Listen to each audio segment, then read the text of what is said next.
Hi there, my name is Kitty Crawford. I am a white woman with shoulderish red hair, with tortoiseshell glasses, and a blue and white striped shirt. I'm here today to talk to you about human-centered accessible productions in video games. So a little bit more about me. I have a background in web and TV. I've been a creative producer since 2014 in the games industry, and I went fully remote in 2018. I have worked on PC, console, mobile, VR, and live ops games including Math Makers, Evil Dead, Endless Nightmare, Game of Thrones, Tale of Crows, Chinatown Detective Agency, The Plucky Squire, and Dog Biscuit. I now primarily work with teams that are across the globe, fully remote as well. So why I feel qualified to talk about this subject, not just as a producer, but also my personal challenges. So I contracted COVID in 2023, and that led to myalgic encephalomyelitis. I do have long-term health issues with hypermobility. Not sure I'll stand those, but probably. But yeah, we see photographs here of me sleeping in bed with my two cats, which I did a lot of in 2024, and me in a wheelchair being pushed by my husband with my brother-in-law making a delightful face in the background. So yeah, the production challenges that I had to apply my own systems that I normally apply to other people to myself. And that gave me, I guess you could say, a somewhat unique view and experience of not just making accessible productions for other people, but also for myself. So when we're making accessible productions, who are we making them for? So I'm sure a lot of you know that there's a high proponent of neurodivergent people in the games industry. So we're catering to varying different needs there. Physical illnesses and chronic illnesses, busy parents or people with dependents who have busy lives and are trying to fit their work in and around it, and anyone and everyone in between. Although we can say that primarily we're trying to address the needs of people with strenuous needs, everybody and everyone can go through situations where they might need extra support. Life is chaos, as they say. So how do we do this? Obviously, I don't have that much time, but I'm going to try and go through the steps that I take as well as some examples. So making an accessible production is not that difficult, but it does take work. So as a producer or a manager, you need to be various things. First of all, you need to be a detective. So it is your job to investigate your team and your production to get a solid foundation of what the issues and blockers are for the team on an individual level and also at a systemic level. Once you've accurately, or at least as accurately as possible, identified what those issues are for your team, it's now your job to be a designer.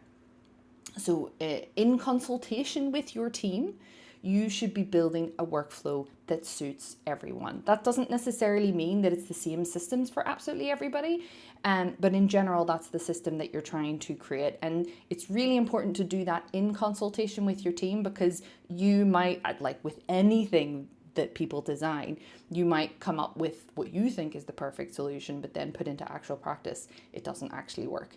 You have to keep in mind that you are not who you're making this for, right? And then finally, you need to be a scientist. So you need to be, you don't just design something and then drop it to the wayside and move on. You need to review the results of the systems that you've put in place. You need to discuss that with people, as well as seeing the process itself and analyze if the solutions are working. If they're working, great, good job, you did it first go. If they are not working, then you need to go back to the drawing board and look at other solutions and try those instead. So one of the things that's critically important as part of this is psychological safety. If your team does not have psychological safety, you are not going to get accurate feedback from the systems that you've put in place. So how do we do that? The 4 stages of psychological safety is inclusion safety. So that's the team members themselves feeling valued and feeling respected in the group. I also feel that having one-on-ones with people is really useful here, where you're building a rapport with team members individually and building a trust and safe environment with them, so that when you get into a group scenario, they at least can turn to you, even if they don't feel safe in the entire group. Second stage is learner safety, so comfortably admitting lack of knowledge and fostering learning. And that is leading by example as well. That's showing, particularly in areas of failure, that it's safe to fail, that it's safe for people to not always get things perfect. Third is contributor safety, so that's confidently sharing ideas without fear and criticism. So kind of like, I like to think of it as blue sky thinking, where all ideas are valid, all ideas are welcomed, even if they're not necessarily used, all ideas are heard. And then fourth is challenger safety, so comfortably questioning norms and decisions. And so that's when you're in those retrospectives and you're asking people what maybe didn't go so well and what could we improve, and welcoming all that feedback.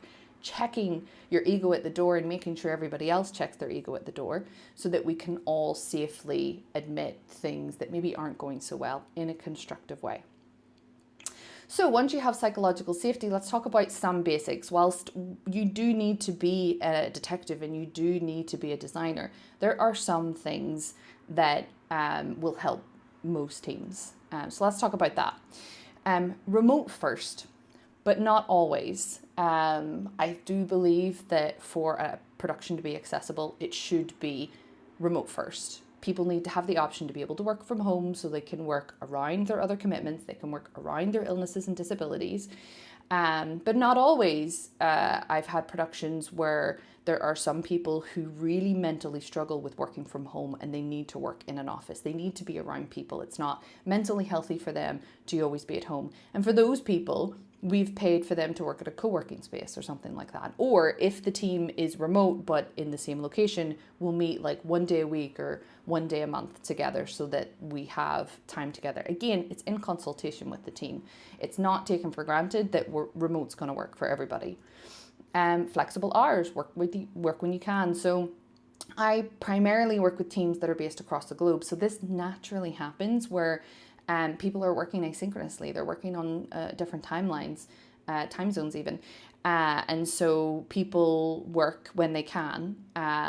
But there's also that level of having trust in your team and trusting that they're all adults and that they're going to get their work done, and allowing them to fit that work in amongst other commitments that they may have.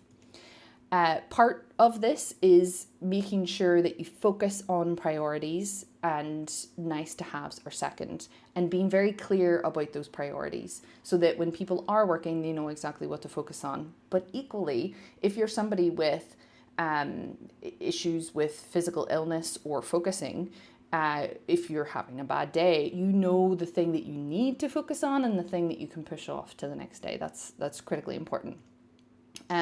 Being as asynchronous as possible and meeting when needed, I think, is very important, especially if you're working remotely, so that you have structured focus times. I also think that meetings can add a lot of friction, but there are times when they are needed. But I've definitely had people who being in a call gives them extreme anxiety and it ruins their entire day. So I'll try to meet with them as little as possible and talk as much as possible. But there's other people who can't really get to a conclusion accurately unless they're able to bounce stuff off somebody. So again, you need to figure this out between people. But I do find asynchronous to work the best in terms of accessibility first, right? But there are some teams that like to make sure they have like core office hours so that there's some overlap, and that's absolutely fine, as long as there's some wiggle room within that.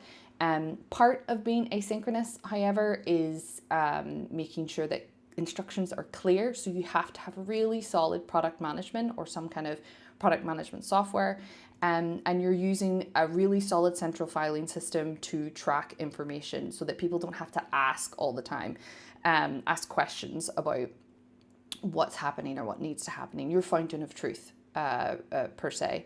And what I like to encourage teams to do is to have a wiki repository somewhere in their central filing system, so that if questions are asked, particularly technical questions, people can write those up in the wiki, so that if somebody else has that question later on down the line, they can just go check the wiki, right? So good documentation. It's also worth noting at this point that if you're going to be remote, you really want to make sure that you have a solid remote setup. So making sure that you have a good mic.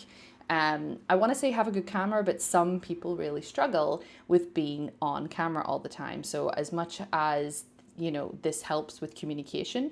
Some people don't like it, and that's something to take into consideration as well. These things should never just be assumed. One-on-ones are a must, in my opinion. Those are touch points where you're meeting with people to build that rapport, to build that trust, but also to check in with how they're doing, making sure that there's nothing coming up in their life that may be upsetting them, or they might be in a bad position. It's about putting the person before the role, and actually getting to know people and making connections with your team. And then finally, retrospectives. These are one of the most critical things.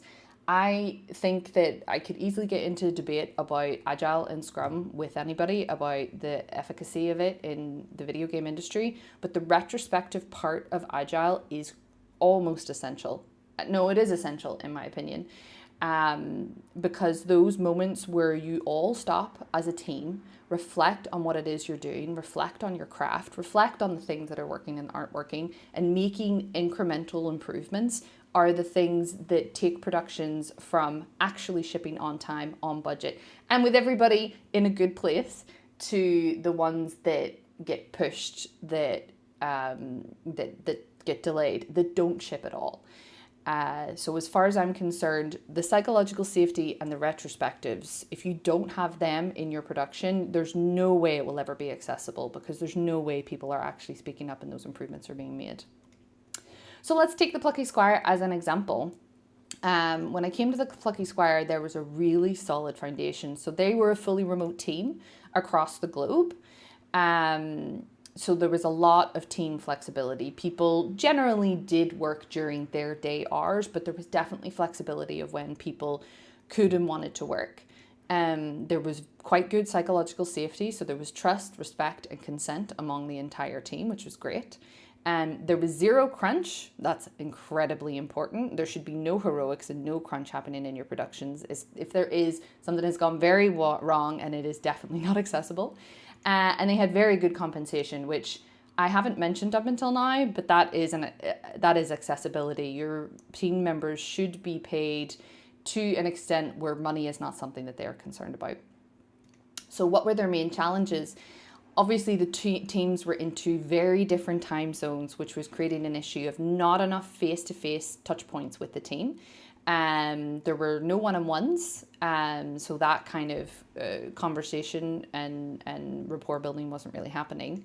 There wasn't a detailed or defined enough high-level schedule, and lots of information was spread across a lot of different formats, partly because the game was obviously part 2D and part 3D.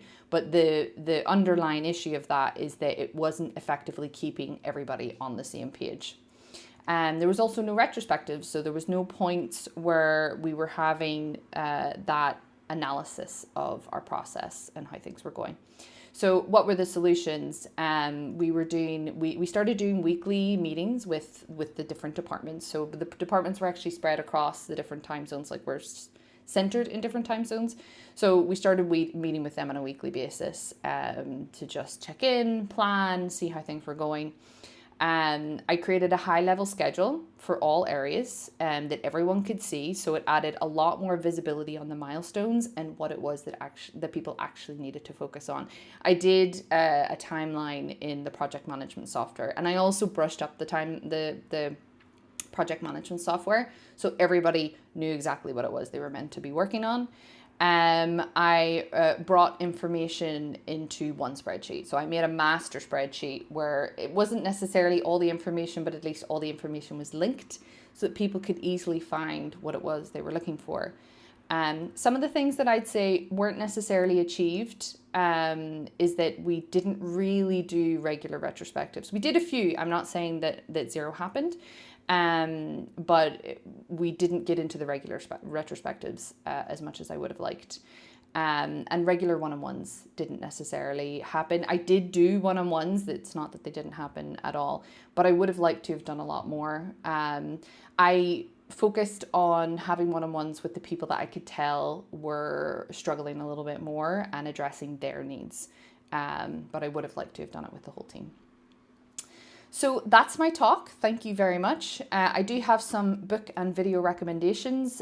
These aren't necessarily focused on accessibility, but I believe that they're a really good foundation in production for anyone. So The 5 Dysfunctions of a Team by Patrick Lencioni, I think, is a great foundation in how to create a team dynamic and a team structure that is functional. Thanks for the Feedback by Sheila Hinn and Douglas Stone is a great book on how to actually listen to people. It's primarily about receiving feedback in a way that you can actually process and use, but it also gives some pointers on how to give feedback as well, which is really helpful. And then Stress-Free Game Development, Powering Up Your Studio with DevOps. It's a GDC YouTube talk. I would highly recommend looking this up. It is a very, I think it's by the Levelhead guys. It's a very, very good talk on how they restructured their company using DevOps to remove as much friction as possible and as much coming and going, needless coming and going, which I also think is an accessibility issue. And I have applied a lot of the methodologies that they recommend in their video in subsequent productions, and it's successful every time. I would highly recommend. Thank you very much. You can also find me on Blue Sky at kittycrawford.com.